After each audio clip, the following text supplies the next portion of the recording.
Hey everyone, welcome to my channel. Well, we're having a heat wave here. It is minus 19 degrees Celsius. What is that in Fahrenheit? Well, there it is right there. I know it sounds silly to say heat wave, but it's been pretty cold here. So minus 19 is acceptable. It's still Arctic temperatures, but it's acceptable.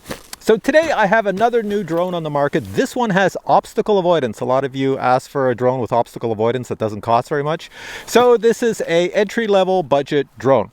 And I will take it out and show you what it is and tell you what it's called. Here it is. It's the M10 Ultra drone by XMRC, and it has obstacle avoidance on it, or obstacle detection. No, I guess it's kind of obstacle avoidance because it does say in the manual that on return to home, if it detects an obstacle, it will just rise up and go over the obstacle. It doesn't go around it, but that's what it says in the manual. I don't know if it does it. So as you can see, it is a foldable drone, and what's different on it, it has transparent propellers, just like in the FPV hobby. We have those all over the place. On the bottom, you have a pile of sensors. You have two optical flow sensors. You have an infrared sensor at the back to detect the ground. Plus, you have two landing lights. I don't know how to turn them on and off, but they just come on when they want to. This is also the first drone that has a fan in it. That's a budget drone. Most budget drones don't have fans in them because they don't need one. They don't get hot enough.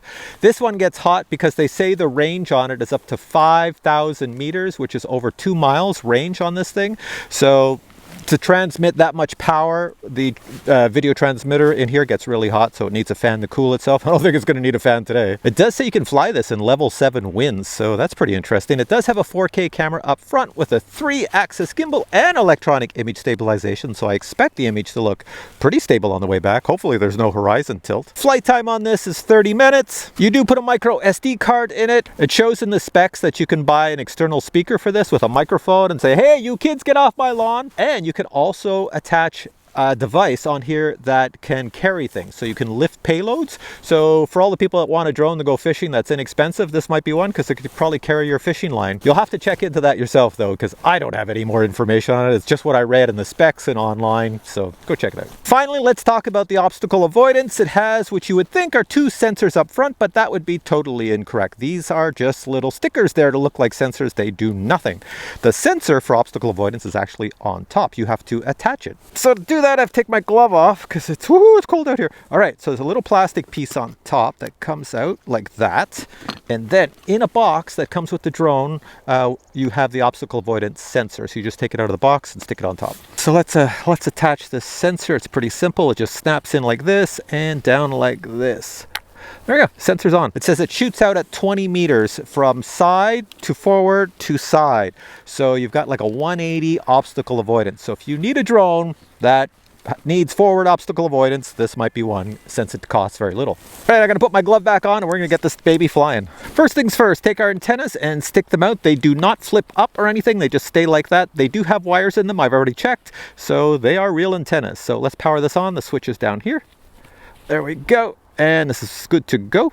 Next, let's power on our drone right here in the back. Push that twice. Green lights. Woo, get my hand off of that. There's the obstacle avoidance. Look at it doing its thing. Look at it spinning around. It's getting ready. So let's put it down so it can set itself up. On my phone, you can see I'm Wi-Fi connected to the drone. Make sure you do that first before you open the app.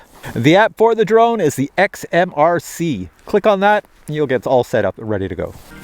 Play some music. And I'm going to click on start play before that music puts me to sleep. Get rid of the tutorial. Don't prompt me again. I'll just say got it. Then you pick this up and spin it 3 times. There's little lights on the arms and the legs that are blinking. You want them to go solid. So I'll go 3 times. Once, twice, 3 times. I have no idea if that's 3. I'll just make sure until they're solid. Oh, looks like I got that solid. Then you put the nose up, I think. And then make those green lights up front go solid. There, they're solid now. That's good. Okay, so I think I did it right. We'll find out. All right, check this out. I have changed locations. What happened was this camera that's recording me now, the battery died. I went home to get another battery. It started snowing, it started raining, then it started snowing again. It's just been terrible. So I've come out another day. This is actually a different day out here filming. So I've got the drone. We've already gone through the whole startup process and now I'm going to fly it. And you can see I'm pretty much the only person out here. The only footprints in the snow is me. Oh, and it has not warmed up. It's gotten colder. It's minus 21 Celsius now. Oh, what's that in Fahrenheit? It's that. It's pretty cold. Anyways, let's get flying this baby. And take it on up. Whee! And it goes sideways. And then that looks like Is that toilet bowl? No, it's fixing itself. So now you see me in the video. That's the quality. The obstacle avoidance is on. So let's ram the drone into my groin and see if it actually stops. Coming slow. Yeah, okay, so it sees me. Yeah, that's pretty cool. Okay, so it does see me. So we know it works. All right, I'm gonna show you the settings on this drone if I didn't show them to you before. So you have a bunch of settings up here. I'm gonna go through really quick. You have your calibration settings, flight control settings, you can see them all there. Got your image transmission settings, got your app flight settings, and you got your other settings. All sorts of stuff here. And then you have settings for autonomous flight modes right there. So we'll do these ones here. All right, I've got the drone on an angle and I'm over here on an angle if the video is working, and I'm gonna go into the autonomous flight modes, click on that, and I'm gonna pick GPS follow and see what happens. The drone should hook on to my phone. There we go. It did. It went straight over that way. So it adjusted itself to get me in the image. Only problem is it looks like I am falling off the edge of the world. This is like an episode of Star Trek. I'm falling down this mountain or something here. Look, because I'm on an angle. Oh, the horizon is fixing itself. It's fixing itself. There we go. Trees are right there. I'm coming up to them. Obviously, I probably can't see them because look at them. There's no leaves on them. There's nothing. But here we go. So how is this for... It's the only obstacle I have out here. There's nothing around except these huge mountains of snow. Let's go through this. Let's see. Gonna go this way. I don't hear any beeps. I don't think it's seeing the trees. Could be the... Oh, I slipped. I just fell down here. It's all ice. Hopefully the drone caught that. That is ridiculous. Ah, there we go. It sees the tree now. There we go. Okay, so it sees it now. Let's try something else. So the horizon tilt fixes itself every now and then, and other times it's just wonky. Bonkers. I'm not really sure what's up with that. Let's do fly around. So flying around works like this. You take the drone, fly over the object you want to fly around. We want to orbit me, so it's pretty close to over me. It's up there. So flying around, let's watch what it does. Goes up, and it should go out someplace to turn to orbit me. So it should be flying around me, and it is flying around me, so it does work. So flying around works. There we go. So that works out well. If I walk this way and walk this way, I'm still in the image. Go all the way out here. There we go. There she goes. And then we can turn off the flying around. Obstacle avoidance is on as well. Let's put the camera on me, hit the zoom. It says 50 times zoom, so this should be kind of crazy looking. Let me just get that off the screen and zoom in. I don't know if it records just on my phone screen. Oop, lost me there. Let's bring the camera down again and go zoom in. Oh, there's my feet. And there's my, coming up there. Whoa, there's an elbow. That looks, well, in one word, terrible. But I'm sure if you just go a little bit, it's okay. But if you go like that, you know, that's craziness. So waypoint mode, I'll need the map. There we are. So you can see the blue dot is me and it's tethered to the drone, which is over there. Now, normally in waypoint mode, since I have no instructions, you just tap on the screen and put waypoints. So I'm going to put one over here. There you go. One waypoint, 2 waypoints, and 3 waypoints all around me. And then over on the right, you have an up arrow to send it to the drone, and you also have a trash can to delete waypoints if you made a mistake. So I'm gonna hit the up arrow and look at the drone. Here we go, up arrow, and look at the drone. It says sending. Oh, I have to slide this, so let's slide it and see what the drone does. It's turning. It should go to waypoint 1, 2, and 3, and you should see it happening on my screen as well. 1, so now it has to go to 2, wherever I put that. It's over at 2. And it's going to go to 3. So it just does the waypoints at the exact same height you left it at, and there's 3. So there we go. Waypoints is done. That's pretty much it. VR mode is when you buy little goggles that you stick on your face off of Amazon for like 20 or 30 bucks. You put your phone in the goggles and then you can see. Well, watch, I'll show you. My screen will just separate into 2. I have 2 images. So you see 2 trees on either side. Watch if I do this. See it? It looks kind of weird, doesn't it? Whoa! So let's hop out of VR mode. Okay, next thing, let's put it over here and take a snapshot. Okay, so it's on camera mode, and let's take a picture. There's the picture. Here, I'll look at the camera this time, and a photo. There we go. Pretty cool. It's supposed to have like a 3 kilometer over a mile range, so I'm just gonna go to the little park over there and take some images of that direction. Take it up a little bit. Oh, it sees that net. Good. Let's get over the net, bring the camera up a little bit. Okay, there we go. Let's see what it sees as an obstacle that's going to stop it.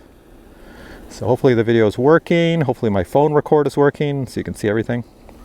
I have it pretty low to the ground, so it should see obstacles, but the obstacle I want to go to is the play structure. So I'm just going to take it up a little bit. There we go. There's the play structure over to the left. I have no idea what that means. Oh, that means aircraft battery low, returning to home. That is a lot of beeps happening, as if something major just went wrong. It's coming back. It's like Morse code. It's like, hey, sending out a message. Come in Tokyo, come in China. It flies really good now that it's been flying for a while. There we go, bring it around. Look at that. Bring it back nicely. Oh. And that's the obstacle avoidance working. There we go. Bring it down there. Well, that's one way to turn off the props. Smash into the ground. All right, it seems like I'm having nothing but problems trying to film this drone with technical stuff. So what happened is the app told me, it said, hey, you know that SD card you stuck in here? It's full. So apparently I filled up the SD card. It's only a 16 gig. But I was playing around with this at home, and I was out here flying it before when this camera died. Anyways, with all that said, if you're interested in getting this drone, let me show you what comes in the box. Check this out. This is the box your M10 Ultra comes in, and these are the specifications and accessories you can get for your drone. This is the shoulder case that comes with it, and inside that shoulder case or bag is your drone and other items, such as instructions, USB cable for charging up your controller and your batteries, as well as spare props and a micro Phillips screwdriver. You can order the drone with one or more batteries. Each battery is 7.6 volts. The 4K camera does have electronic image stabilization. As well, it is attached to a 3-axis gimbal, which seems to freeze up in the winter. Total weight of the drone is 470 grams. The included remote has a nice display, easy to see outdoors. The buttons are well labeled. It is rechargeable, so no need for batteries, and there is a portion on it that you can attach your cell phone to. The box for the included obstacle avoidance says Obstacle Avoidance 2.0, and it does come with instructions, but when you take it out of the box, it says Obstacle Avoidance 3.0, so I guess they put a newer version in an older box, and it fits onto your drone just by snapping onto the top. Also, the forward nose light can be changed to any color you like.